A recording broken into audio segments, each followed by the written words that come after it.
Nous sommes nés différents. C'est dans nos veines. Et vous pourrez dire ce que vous voudrez, faire ou voler, rêver ce que vous voudrez, ça n'y changera jamais rien. Une vie comme des... La ferme! La ferme! La ferme! La ferme! La ferme!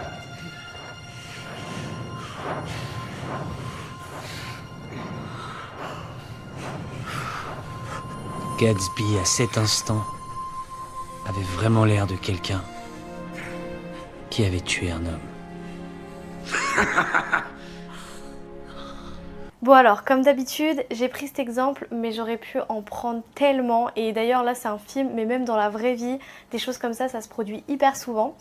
Et du coup, donc, je vais quand même recontextualiser pour ceux qui ne l'ont pas vu ou qui ne l'ont pas lu. Là, il s'agit de Gatsby le Magnifique. Donc, dans la scène, on a DiCaprio qui joue le rôle de Gatsby. C'est un homme qui a mis littéralement des années à bâtir un plan pour reconquérir la femme dont il est tombé amoureux pendant la guerre. Et il était à deux doigts d'y arriver, c'est-à-dire qu'elle était prête à partir avec lui, à laisser son mari actuel du coup, à partir littéralement avec Gatsby alors qu'elle a un enfant, etc. avec son mari. Et juste sur cette scène-là, il perd littéralement toute sa crédibilité face à Daisy, celle qui importe, mais en soi il perd même sa crédibilité face à tout le monde. Et juste parce qu'il n'a pas su maîtriser sa colère, en quelques secondes, il fait basculer tout ce qu'il a mis des années à bâtir. C'est fou quand même, hein. Et c'est du coup le sujet qu'on va aborder aujourd'hui. Là, dans le film, Daisy, elle est clairement repoussée par la colère que Gatsby a en lui, mais en l'occurrence, dans la vraie vie, c'est pareil. Je connais pas une seule femme, après encore une fois, c'est dans mon entourage, il y a toujours des exceptions, mais pour la majorité, un homme qui ne sait pas se contrôler, qui perd son sang-froid comme ça, c'est ultra repoussant et c'est même alarmant, inquiétant. Je prends typiquement les hommes qui vont taper dans les murs quand ils sont énervés ou qui vont montrer leur colère sans limite en fait, qui ne vont pas du tout savoir se contrôler, qui n'ont aucune maîtrise d'eux-mêmes. Alors, c'est pas que flippant, parce que honnêtement, pour la plupart des femmes avec qui j'ai pu en parler et à qui c'est arrivé, dans ce genre de moment, on est plus là à se dire, mais je suis crue, hein, mais c'est quoi ce blaireau en fait? Genre, l'homme, il a l'air débile, littéralement. Un homme qui fait ça, ça fait pitié. Je mets les termes comme ils sont, mais c'est les mots qui sortent de la bouche de la plupart des femmes à qui c'est arrivé, si ce n'est toutes. Encore une fois, j'en connais aucune qui m'a dit « Oh waouh, qu'est-ce qu'il est viril d'avoir fait ça !» Genre, c'est vraiment tout l'inverse. C'est repoussant à souhait. Alors, je peux comprendre que c'est une manière d'extérioriser la colère autrement. Maintenant, il y a une façon de faire aussi, et encore une fois, si on sait la maîtriser tout court, c'est bien mieux, pour le coup. Mais, pour nous, ça ne montre aucun self-control, quoi. Encore une fois, pour une femme. Et en fait, j'ai l'impression que énormément d'hommes... Alors là, j'avoue, je parle des hommes, mais ça pourrait être la même chose pour les femmes. Il y a des femmes qui, des fois, deviennent hystériques, ne savent pas du tout se contrôler. C'est vraiment la même chose, hein. Il y a des impulsivités des deux côtés. Là, j'avoue que j'ai mentionné ça parce que c'est par rapport à l'extrait et que ça arrive en général plus dans ce sens-là. Mais ça peut également toucher les femmes. Et là, pour le coup, ce que je vais mentionner maintenant, peut-être un petit peu moins les femmes, mais pour certains hommes, la force égale justement la brutalité, ce qui n'est pas du tout le cas. Pour certains hommes, et là si pour le coup pour les femmes aussi, être fort c'est gueuler plus fort par exemple. Savoir gueuler, montrer en gueulant fort, ou du coup en étant brutal ou par la force. Là c'est un petit peu moins les femmes. Mais c'est pas du tout ça la force en fait. La force c'est tout l'inverse, c'est vraiment savoir se maîtriser. Ça ne veut pas dire ne pas en avoir. Par exemple, il y a certains hommes qui pensent que la force égale se battre. Non. Savoir se battre, pourquoi pas? Mais c'est ce qu'on remarque d'ailleurs, même des très très grands combattants, que ce soit des hommes qui vont avoir des ceintures noires ou qui vont être champions de MMA ou autres, boxe, etc. La plupart savent se maîtriser justement. Ils savent se battre. Ils pourraient d'ailleurs, et c'est d'ailleurs pour ça qu'ils sont considérés au niveau de la loi comme des armes blanches, si je ne me trompe pas.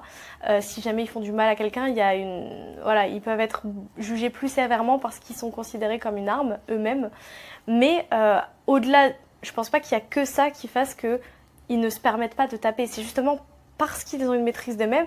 Et du coup, ce n'est pas se battre qui prouve la force. Savoir se battre, ça peut le contribuer parce que du coup, on va ressentir que la personne, elle a la capacité de si jamais, mais dans la plupart des cas, elle ne s'en sert pas. Il y a une vraie maîtrise et même si elle s'en sert, elle va la maîtriser. J'ai vu récemment, d'ailleurs, je peux essayer de retrouver l'extrait et le mettre. Ce n'est pas sûr, donc je dis peut-être. Un extrait d'un homme qui est allé sur scène pendant une convention où il y a des médecins, qui a littéralement giflé un médecin parce qu'il avait abusé de sa femme il y a 7 ans. Et du coup, il l'a fait publiquement. Il aurait pu vraiment, en plus physiquement, il était plutôt massif, l'homme, comparé au médecin. Ça se voyait qu'il le maîtrisait, il l'a chopé facilement. Il aurait pu le mettre KO. Mais il s'est maîtrisé, c'est-à-dire, et pourtant on sentait qu'il avait énormément de rage et de haine par rapport à ça, parce que ça faisait des années que sa femme souffrait par rapport à cet acte, cette agression, et que lui, il voyait sa femme souffrir, il se sentait impuissant, etc. Et il le dit, ça fait des années que j'attends ce moment, et pourtant il le termine pas. Il lui met juste une gifle en public et il le dit devant tout le monde, voilà, cet homme est un agresseur. Et en fait, c'est d'ailleurs ce qui est ressorti énormément dans les commentaires. Les gens ont applaudi sa maîtrise, ont applaudi le fait qu'il a montré que ça allait pas. Alors, je dis pas que forcément il fallait le gifler ou autre, hein. Là, peu importe. Mais juste, il n'a pas cédé à sa colère. Il aurait pu même le tuer, mais il a décidé de... au final, c'est beaucoup plus humiliant d'ailleurs, et ça montre aux yeux de tous ce qu'il a fait. Sexually assault my wife 7 years ago. So you have wife, and you touched my wife 7 years ago in New York. Don't be a my wife is suffering because you are a predator. And you know what you did. Don't be a don't be a you know what you did. You touched my wife. It's the best day of her life. When she became a doctor. This is for you two. This is for you girls. Because this like to touch women. He said, do you know what he said? He said, now I can and grab my wife.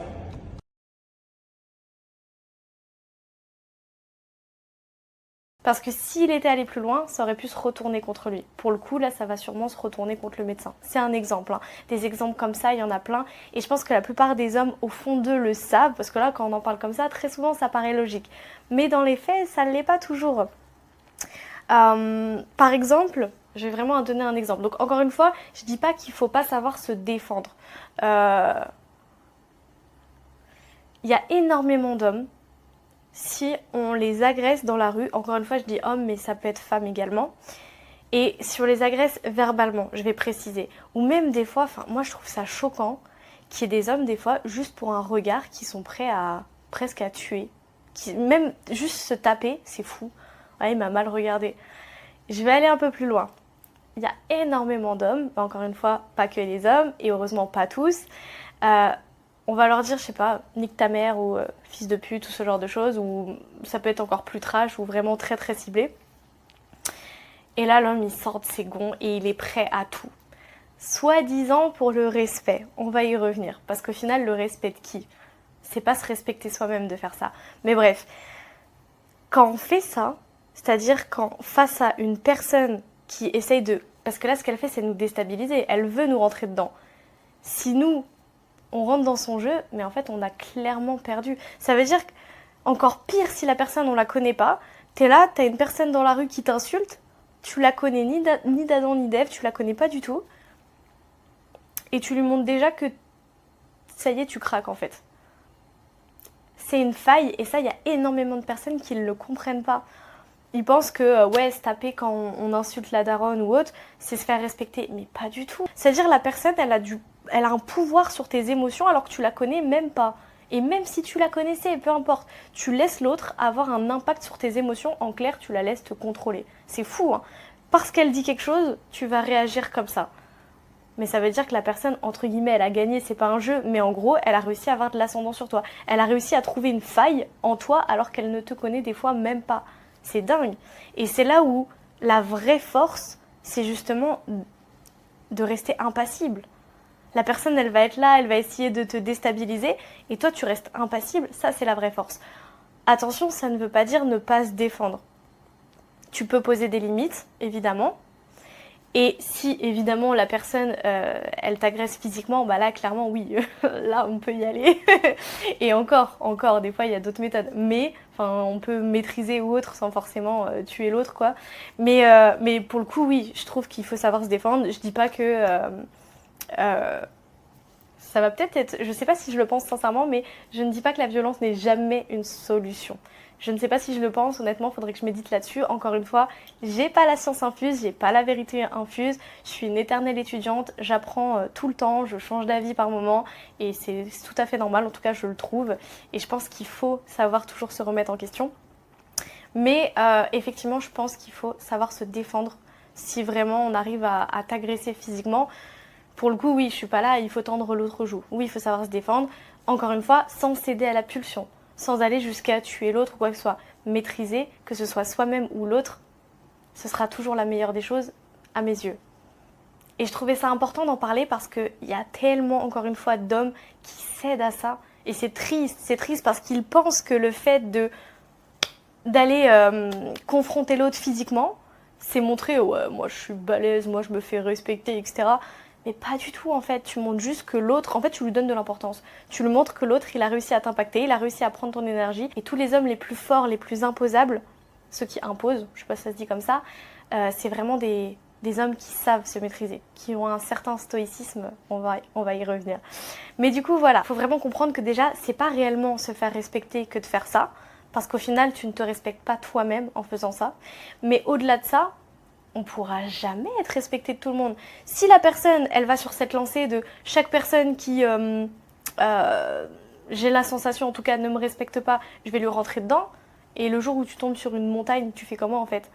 Tu pourras jamais être respecté du monde entier, c'est pas possible. Et d'ailleurs, est-ce qu'il y a ne serait-ce qu'une personne au monde qui soit respectée par tout le monde? Absolument pas, ça n'existe pas. Même une personne ultra médiatisée, ultra popularisée, qui est principalement adorée, elle sera jamais adorée à 100%, elle sera jamais respectée à 100%. C'est juste pas possible en fait. Et plus tôt tu l'acceptes, mieux c'est. Parce que justement, ça t'évite de perdre du temps avec des gens qui des fois, et très souvent même, n'en valent pas la peine. Des fois, je me dis ça par rapport à des personnes qui pourraient être, on va clairement dire des haters, ou qui ont de la critique, mais pas constructive. Voilà, c'est juste de la méchanceté. Très souvent, on rejette son propre mal-être. Très souvent, il y a un effet miroir sur eux-mêmes. Mais très souvent, je me dis, ok, comment aurait réagi une personne qui est, je sais pas, ultra connue? Allez, on prend au pif, je suis une femme, on va dire, je sais pas, Kylie Jenner. Est-ce qu'elle est là? Si quelqu'un vient la critiquer par exemple sur un post, réseaux sociaux ou autre, etc., est-ce qu'elle est là à se prendre la tête et à aller lui répondre « Ah ouais, mais toi, non, non. » Elle n'a pas que ça à faire en fait. Et je trouve que c'est important parce que c'est des personnes qui ont quand même sûrement... là j'ai pris... Voilà, je dis pas que c'est une personne forcément admirable ou un exemple ou quoi que ce soit. J'ai vraiment pris une personne médiatisée qui a de la popularité. Voilà. Mais est-ce que c'est des personnes qui... aujourd'hui, pourrait avoir ce niveau-là sans avoir acquis cette maîtrise aussi au niveau des critiques, des jugements et tout ce qui s'ensuit. Forcément que ça joue, il y a une corrélation. Si aujourd'hui tu veux devenir une personne, entre guillemets, puissante dans ce monde, ce qui n'est pas forcément le cas de tout le monde, mais dans tous les cas, ça ne peut être qu'un avantage de savoir gérer les gens qui te critiquent, qui te jugent ou autre, parce que connu ou pas connu, il y en aura toujours. Mais d'autant plus si tu veux être quelqu'un qui a de l'impact, ce qui est le cas quand même de pas mal de personnes, hein. On a tous un petit peu envie en nous de pouvoir apporter de la valeur dans ce monde. Il faut savoir faire face aussi à la contrepartie qui est qu'on ne peut pas plaire à tout le monde, c'est logique. Et on ne peut pas se faire respecter par tout le monde. À moins d'être un dictateur, et même pas, parce qu'un dictateur, c'est pas réellement du respect qu'il impose en général, c'est plus de la peur, hein, de la crainte, donc c'est pas vraiment du respect. Et en plus de ça, il n'y a rien de sain là-dedans, quoi. Mais du coup, voilà, c'est quand même quelque chose qui peut se produire, hein. Ça nous arrive à tous, des fois, d'être en colère face à une situation ou que quelqu'un nous mette en colère intérieurement. Et alors, on peut régler également les choses autrement. En gros, là, j'ai mentionné par exemple la violence parce que ça me choquait de voir qu'il y a énormément d'hommes qui veulent se faire respecter par la force. Mais dans tous les cas, même si on décidait de régler ça autrement, je dis une connerie, il y a quelqu'un qui arrête pas de vous insulter sur les réseaux. Vous pouvez lui dire clairement, écoute, Là, tu es en train de... alors, je connais pas les lois exactes par rapport à ça, mais dire que voilà, là, tu le vis comme, je sais pas, du harcèlement ou autre, etc. Tu mets un avertissement et après, tu préviens que derrière, tu vas prendre des mesures judiciaires ou autres. C'est possible, hein. Comme c'est possible de... je connais des personnes qui règlent ça autrement, encore une fois, sans violence, mais, bon, je vais pas rentrer dans les détails, mais qui vont... faire des choses très vicieuses pour embêter la personne en retour, d'ailleurs sans qu'on sache que c'est elle. Je sais pas, inscrire la personne sur des sites de rencontres avec les coordonnées, des choses comme ça, des choses qui peuvent être vraiment chiantes, hein, mais voilà. Dans tous les cas, c'est aussi réglé sur la violence, hein, je dis pas, pour le coup c'est plus intelligent. Mais dans tous les cas, c'est donner de l'énergie à une personne qui très souvent ne le mérite pas du tout. Et l'énergie, elle est ultra précieuse, tout comme la paix intérieure. Je pense que ça va parler à tout le monde. Des fois, on peut, pour une histoire qui a duré même pas 5 minutes, des fois 2 minutes, un truc, une altercation ou autre, quelque chose qui nous a énervé sur le coup, on peut rester à cogiter là-dessus des heures, voire la journée entière, des fois la nuit, peut-être plus même. Mais ça, c'est fou. C'est fou à quel point on peut être notre propre poison. Et Sadhguru en parle d'ailleurs, je sais plus si c'était dans un de ses livres ou dans un audio ou autre que j'ai pu écouter ou lire de lui. Mais il me semble j'en suis même sûre, c'est lui qui en avait parlé, qu'on peut vraiment être notre propre poison à ce niveau-là. Et d'ailleurs, des fois, même sans qu'il se soit rien passé, ça prouve à quel point ça peut être énergivore. Des fois, on se fait des films dans notre tête et on imagine une scène qui n'a jamais eu lieu, hein, mais on est énervé par rapport à ça. C'est fou quand même. C'est dingue à quel point on peut mettre notre énergie au mauvais endroit. Et quand on perd du temps avec des personnes comme ça qui n'en valent pas la peine, on leur donne de notre énergie qui est déjà limitée par jour, mais qui est ultra précieuse. Vraiment, elle est ultra précieuse. La paix intérieure, c'est la priorité, et j'irai même plus loin, c'est que quand on cogite non-stop sur des choses négatives comme ça, il y a aussi de fortes probabilités qu'on les attire derrière. En étant non-stop dans des bad vibes ou à penser à des choses négatives ou à ruminer sur des choses négatives, on risque que d'attirer des mauvaises choses derrière. Donc dans tous les cas, au-delà, en fait, on pense des fois qu'être énervé contre quelqu'un et ruminer et cogiter contre la personne, c'est comme lui envoyer à elle, et des fois on le pense inconsciemment, hein, ou c'est comme se préparer à une confrontation avec la personne, ou ci ou ça, alors que si ça se trouve, l'autre personne, elle s'en bat les reins, hein, elle est tranquille, elle pense pas du tout à vous, mais le fait est qu'en réalité, c'est nous-mêmes qu'on empoisonne, et c'est nous-mêmes qui risquons d'attirer des mauvaises choses derrière. Parce que vraiment, il y a des personnes qui pensent que cogiter là-dessus, c'est comme envoyer à l'autre, entre guillemets, porter l'œil. C'est pas le cas. C'est pas le cas. C'est vraiment à soi-même. On est un poison pour nous-mêmes là-dessus. Donc comprendre ça déjà, c'est la priorité. Et du coup, comment faire quand ça nous arrive? Parce que ça peut arriver à tout le monde des fois de perdre un petit peu le self-control. Et très souvent avec les proches, parce que là j'ai donné l'exemple d'inconnus parce que ça me choque d'autant plus que des personnes peuvent le faire avec des inconnus, c'est d'autant plus faible à mes yeux, mais souvent c'est avec les proches que ça touche plus. Un parent, un frère, un oncle ou autre, où la personne a tendance à... en fait quand c'est un proche ça nous touche plus parce que la personne compte plus. Donc on a du mal à mettre plus de limites ou à créer des distances. Ça ne veut pas dire que c'est pas possible, hein, mais en général c'est le cas. Et du coup ça va d'autant plus nous impacter quand la personne va nous énerver. On a du mal à passer à côté aussi facilement qu'un inconnu. Alors comment gérer ça du coup quand ça nous arrive? Pour moi, une des choses qui fonctionne le mieux, vraiment la priorité, c'est l'EFT. Je crois que ça s'appelle également la thérapie des champs de pensée. En Amérique, ça a été développé ou en tout cas repris par le docteur Callahan. Donc des fois on dit la technique de Callahan, il me semble. Hein. Mais moi je dis l'EFT. Donc c'est une technique de tapping. Si ça intéresse, je pourrais développer d'ailleurs sur le sujet, expliquer vraiment comment ça fonctionne, comment l'utiliser, en sachant qu'il existe aussi... alors, je vais aller plus loin dans le sujet si je développe, mais voilà, il existe des fois des enchaînements différents en fonction du problème qu'on peut avoir. Mais en tout cas, il y a un enchaînement basique. Du coup, c'est pas de l'EFT, je crois que c'est du... J'allais dire TFT, je sais plus, mais ça a un autre nom, bref. Mais ouais, l'EFT basique, déjà ça c'est ultra puissant, avec un enchaînement toujours le même, c'est du tapping. En gros, c'est de l'acupuncture. Enfin, c'est une sorte d'acupuncture, parce que vous savez, l'acupuncture qu'on connaît, basiquement, ça va être des aiguilles. Mais le but, ça va être d'agir sur les méridiens énergétiques du corps, pour du coup laisser circuler l'énergie. il faut savoir que l'énergie négative, en soi, c'est pas vraiment une énergie. C'est pas comme si on avait l'énergie positive d'un côté et l'énergie négative de l'autre. En réalité, c'est que de l'énergie, mais quand elle est bloquée, elle devient entre guillemets négative. C'est-à-dire que quand on a, et c'est pour ça que souvent on va le ressentir par exemple comme un nœud au niveau de la poitrine, ou alors un nœud dans le ventre, ou dans la gorge, en réalité, c'est pas de l'énergie négative, c'est pas comme s'il y avait de l'énergie négative en nous, c'est juste qu'elle est bloquée, l'énergie, et c'est pour ça que c'est négatif.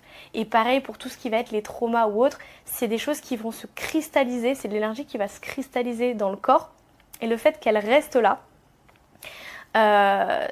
on considère ça comme quelque chose de négatif, et du coup ça peut réactiver des schémas non-stop, où on va revivre certains traumas ou autres, parce que c'est toujours là en fait, il faut la libérer, il faut qu'on recrée cette fluidité.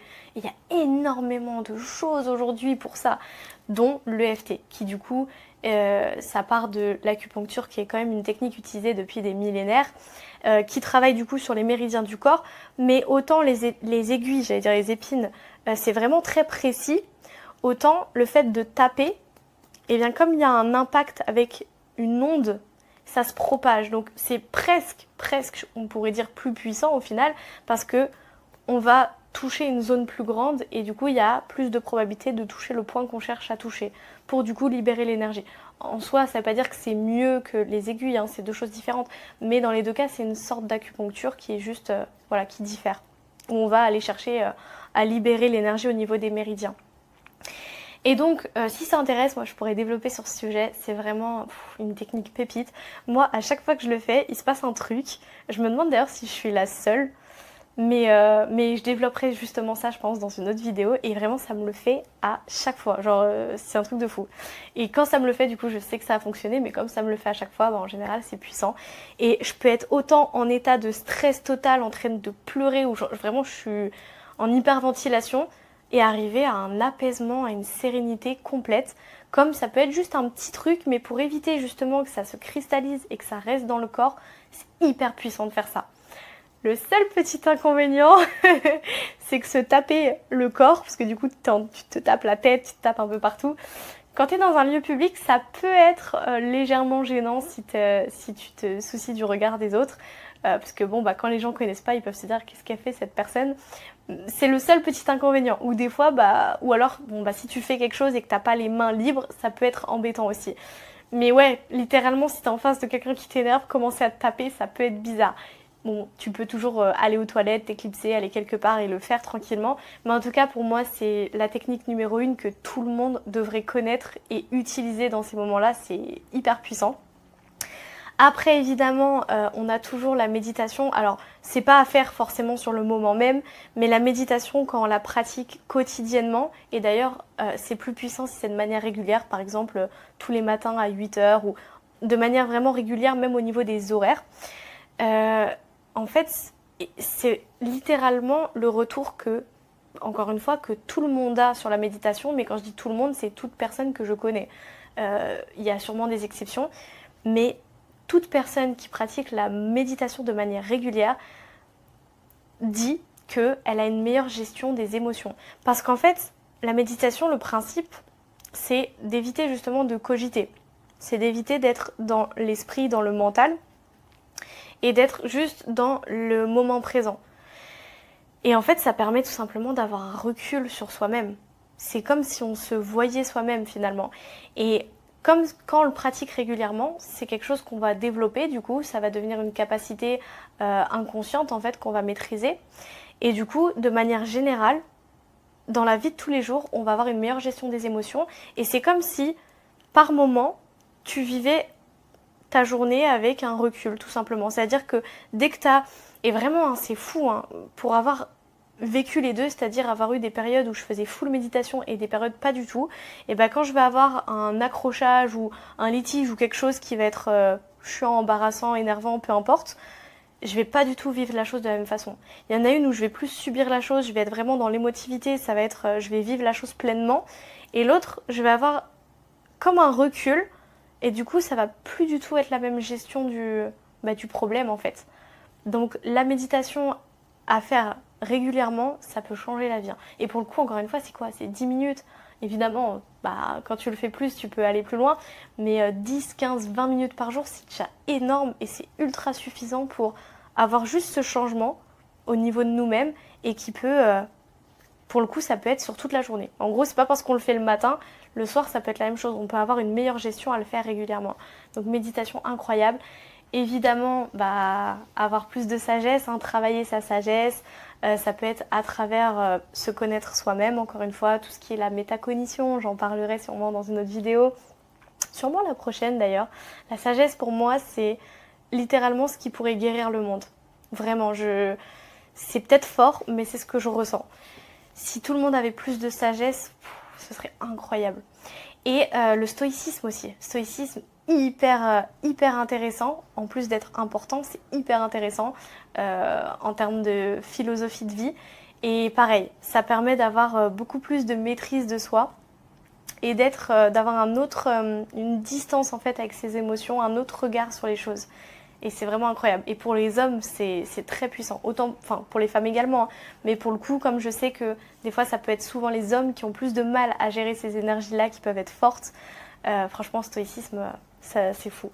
Bon, en réalité, il y a plein de choses qui peuvent permettre d'aller mieux, aller se balader, avoir d'autres défouloirs, aller de temps en temps dans une fury room s'il faut. Enfin, il y a plein de façons pour gérer ça. Mais sur le moment même, en tout cas, je trouve que l'EFT c'est très puissant et le fait de pratiquer la méditation régulièrement, ça peut tout changer. Mais si en plus on acquiert de la sagesse, du stoïcisme, etc., là c'est le combo parfait pour être inatteignable et pour que ce genre de situation ne soit plus un fardeau. Et en général, le simple fait, mais ça aussi c'est fou, mais encore une fois c'est la loi d'attraction, le simple fait de travailler là-dessus, et en fait ça va éviter aussi ce genre de situation. C'est fou, mais les personnes qui attirent ce genre de situation, c'est souvent des personnes qui, ne savent pas les gérer. Et du coup, elles les vivent, et elles les revivent, et elles les revivent, et elles les revivent. Et en fait, quand on apprend à gérer ce genre de situation, finalement, elles ne se présentent plus dans la vie. Et c'est encore mieux. Ou alors, c'est parce qu'on ne les perçoit plus de la même façon. Et du coup, quelque chose qui pourrait être perçu comme vraiment négatif pour quelqu'un, pour l'autre, c'est presque une opportunité. Enfin, en vrai, autant en rire. C'est que sur la route, par exemple, je pense que ça nous est tous arrivé, quelqu'un qui s'énerve sur la route en voiture. Alors je dis pas, je suis un peu une furieuse au volant. Et quand je dis une furieuse, c'est pas dans l'énervement, mais c'est plus en mode je roule un peu comme une folle. J'adore ça. Je dis pas que c'est bien, mais j'adore ça. Je suis pas trop en mode conduite, plus en mode entre guillemets pilotage, même si je suis pas une très grande pilote. Je reste une femme, blague sexiste. Bref, en tout cas, ça peut m'arriver, je parle pas de moi pour le coup qui va m'énerver sur les autres, mais évidemment ça peut arriver des personnes qui se plaignent parce que tu vas coller un petit peu la personne pour la doubler ou que tu vas la doubler à un moment où elle avait pas trop envie ou des choses comme ça. Enfin bref, sauf que des fois c'est vraiment de l'ego, ça c'est fou. Des fois il y a vraiment de l'ego, juste la personne n'a pas envie d'être doublée. Typiquement ceux qui restent sur la voie de gauche, bref. Mais ça peut arriver qu'il y ait des personnes qui le prennent mal et la personne elle va s'énerver, elle va klaxonner ou quoi que ce soit. Alors moi je suis vraiment du genre à leur faire un cœur, littéralement ça me fait rire. Je sais pas, je vais être toute mignonne en fait, je préfère en rire. Pourquoi forcément s'énerver? Puis en plus souvent la personne ça la déstabilise en face et elle se calme tout de suite. Mais vraiment, non en vrai vaut mieux en rire dans ces moments-là, c'est full bénéf. Et en plus de ça, ça évacue. Là pour le coup, s'il y a de l'énervement qui commence à monter, rire ça évacue et ça change tout de suite les vibes. Donc voilà, une technique de plus pour gérer mieux la situation. Et d'ailleurs, si tu as d'autres techniques, je suis hyper preneuse parce que je trouve ça bien de partager. En fait, c'est le but de cette chaîne, de partager les uns les autres. Donc, n'hésite pas à partager, comme ça pourra aider d'autres personnes. Et si on s'entraide tous, ça ne pourra être que meilleur. Sur ce, ça m'a fait super plaisir de partager ce nouveau sujet. Et je te souhaite une très belle journée ou une très belle nuit en fonction de l'heure à laquelle tu regardes ça. Et je te fais des gros bisous. Ciao, ciao!